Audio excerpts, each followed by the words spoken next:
ọ̀rọ̀ tí ọmọbìnrin àkọ́kọ́ lórílẹ̀‐èdè nàìjíríà tẹ́lẹ̀ ìyún ìyábọ̀ ọbásanjọ́ tí ó jẹ́ ọmọ ààrẹ tẹ́lẹ̀ lórílẹ̀‐èdè yìí olóyè matthew aremu òkìkíọlá olùṣègùn ọbásanjọ́ ẹni tí ó gbajúmọ̀ sí ẹbọra òwú tàbí bàbá ìyábọ̀. ọ̀rọ̀ tí ìyábọ̀ ọmọ ọbásanjọ́ tó sọ nípa gbajúgbajà olóṣèlú ìpínlẹ̀ ògùn ni tí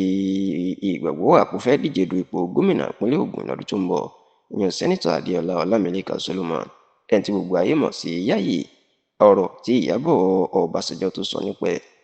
ó mà ti di ariwo ńlá tó sì jẹ́ pé àwọn olólùfẹ́ Yayi àti àwọn alátìlẹyìn ẹ̀ wọ́n ti bẹ̀rẹ̀ sí ni máa fún ìyábọ̀ ọbásanjọ́ wọ́n ti bẹ̀rẹ̀ sí ni máa fún un lésì ọ̀rọ̀ tí ó sọ náà. ǹjẹ́ ọ̀rọ̀ wo ni ìyábọ̀ ọbásanjọ́ sọ nípa Yayi? ẹ rántí pé bí ètò ìdìbò gómìnà ìpínlẹ̀ ògùn bó ṣe ń súnmọ́lé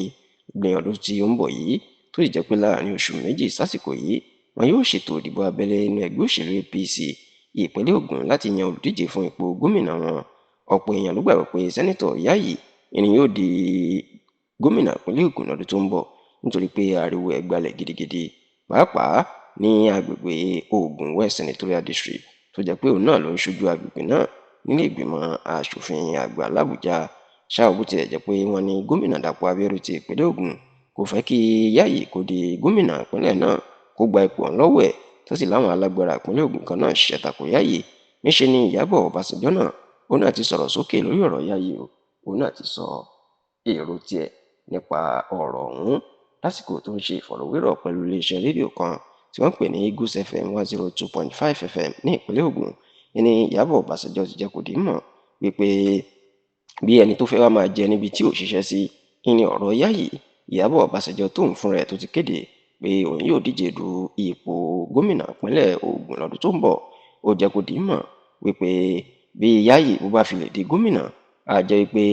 iṣẹ́ burúkú ló rán sí gbogbo àwọn olóṣèlú tó kù wípé wọ́n kàn lè dédé wò sùnsùn pé ìpínlẹ̀ wo ni àwọn lè tilẹ̀ ọjẹ́ lọ táwọn yóò sà kúrò lọ sí ìpínlẹ̀ ọ̀hún láti lọ di gómìnà. ó ní ó yẹ kí gbogbo ayé mọ̀ pé Yayi ìpínlẹ̀ èkó ni ló ti ń ṣe gbogbo òṣèlú ẹ̀ bọ̀ láti ọ̀pọ̀ ọdún sẹ́yìn. onígbà tó wá yá tó fẹ́ di gómìnà ó sá kúrò níbi tí ó ti ń ṣòṣèlú táyé ti mọ̀ ó sá wá síbi táyé ò ti mọ̀ ipò ń fẹ́ wá di gómìnà. ó ní bí ẹni tó fẹ́ máa jẹ́ níbi tí ò fúrúgbìn sí ìní Yayi jẹ́ àti wípé ọ̀rọ̀ ọ̀hún kò dára nídìí òṣèlú rárá. látìgbà tí ìyábọ̀ ọmọ olùṣègùn ọbásanjọ́ tó ti sọ̀rọ̀ yìí ìní awuyewuye mà ti gba ìgboro tí inú àwọn olólùfẹ́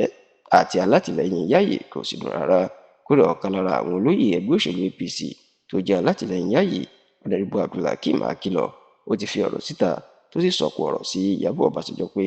ìsọkúsọ ló ń sọ kò sì sí ọ̀rọ̀ gidi níbẹ̀ àti pé Yayi ní gbogbo àwọn ń bá lọ lọ́dún 2027.